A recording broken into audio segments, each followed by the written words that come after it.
coming to you live from the lair of the recently defeated abominable Grinch. And, I mean, if he isn't stealing Christmas literally here, I mean, look at this.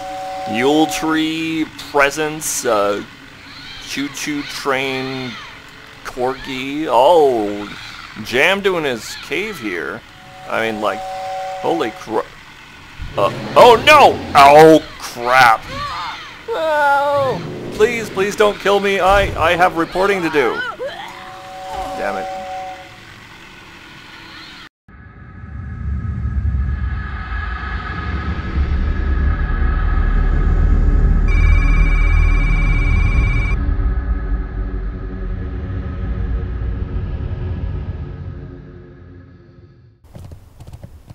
Good morning, YouTube. I'm coming to you live from World of Warcraft, and it's the Feast of Winter's Veil, where all the orcs and everyone in Orgrimmar put up cute, pretty lights, just like the Americans do. And we get a visit from Great Father Winter, who is this old orc here, or at least wearing sort of Santa Claus-ish outfit. And we have a Yule tree, which, well, it being orcs, is ornamented with skulls and swords and axes and shields and, you know, no small amount of chains, iron wrought chains and all that. Pretty much the celebration in World of Warcraft is reminiscent of Christmas in the United States and Western Europe.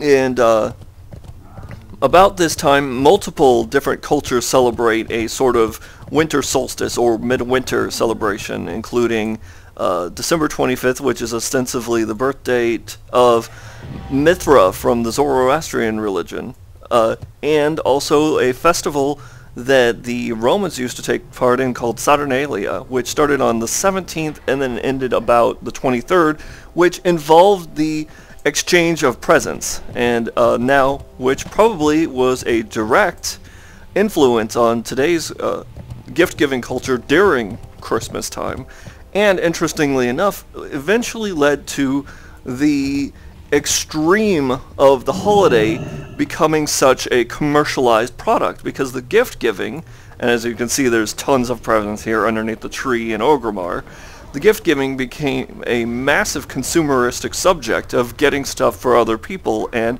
of course marketing took that to heart, and lo and behold we have the Coca-Cola Santa Claus, probably even echoed in the bearded, red-robed, well, black-kilted Great Father Winter here.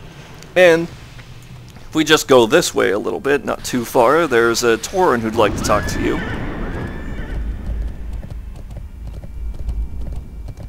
There.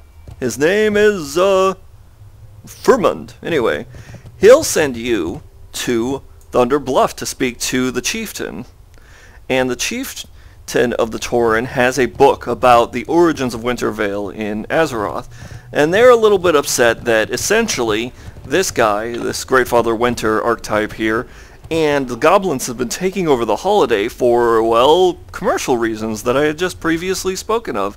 In fact, the celebration in Orgrimmar on the Horde side is subject to a goblin corporation called Smokywood Pastures, who I'm pretty sure are a joke about Hillshire Farms, and they happen to sell some of the most, well, in-game scary meat pies and other things, and as we might suspect, the goblins are kind of industrial, and you talk to them, they're all like, time is money, friend, and all that, and they're also our, you know, they run the auction house, and so, as you might suspect, the Tauren for the Horde and the Dwarves for the Alliance lament the fact that this was more of a celebration of seasons.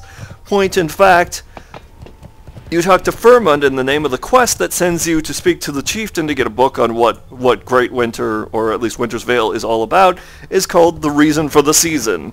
And it speaks to the turning of the season, the fact that it's the middle of solstice, and that the supernatural entity thought to bring about the winter and to bring the summer back again in Azeroth is considered to be the Titan Great Father Winter. the celebration of the solstice for most agricultural cultures, at least old agricultural cultures, was more of a celebration of the fact that the sunlight was coming back again. Solstice represents the shortest day and the longest night of the year, and for agriculture it's also the middle of winter. The moment that the days start lengthening again means that you can at least expect that spring is going to be around the corner, and with a limited amount of food and firewood, you do face a certain potential of suffering, hunger, for example, and starvation, especially if you didn't manage to store up enough for the winter. The further north that you live, the more reminiscent this is.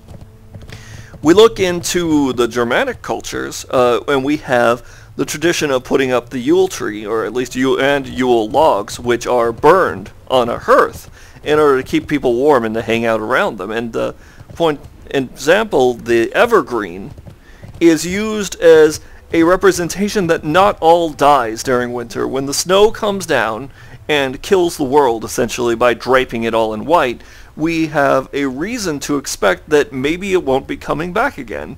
And slowly but surely the sun diminishes from the sky. So people would take these trees, the evergreen, indoor, and celebrate the fact that they would once again, when the spring came, see the green return to the land and the crops, and they would no longer have to suffer through, well, through the horrors of winter.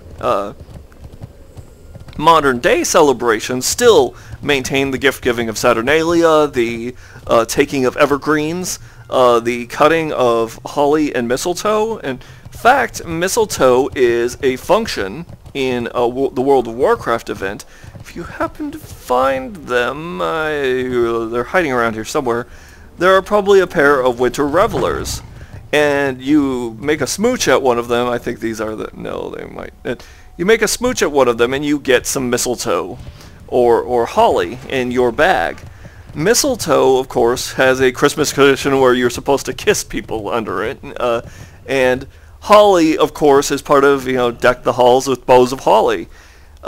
Interestingly enough, mistletoe is a parasite that grows on trees, ostensibly killing them. That's eventually when they overgrow them, but they are respectfully thought to be sacred by many of the Western and Northern European cultures. Holly, I'm not quite sure where that comes into play, but additionally the two have different colored berries, white and red, and you see them wrapped into wreaths.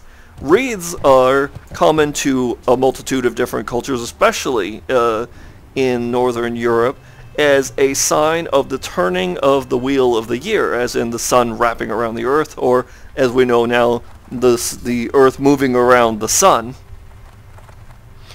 And how, in fact, while it may be winter now, the year will turn and it will become spring again. So we celebrate this in World of Warcraft. There's a numerous number of achievements, and some of which actually require acting with other people, like fighting the Grinch in Alterac Mountains. And the Grinch is essentially just a giant abominable snowman, which you could summon in order to save a reindeer named Metzen, which we all know the Grinch is a reference to pop culture Dr. Seuss story, How the Grinch Stole Christmas, and in this one he also attempts to steal Winter's Veil. But of course we have the heroes of Azeroth to go kick in his teeth and take his stuff. And of course Metzen is a reindeer who flies and has a giant red nose, and that is a reference to Roudolph, the red-nosed reindeer, which is another pop culture icon of this time of year. If you play World of Warcraft, I hope you enjoy the celebration of Winter's Veil, whether you are Horde or Alliance. You have a lovely night, so good night and good dreams.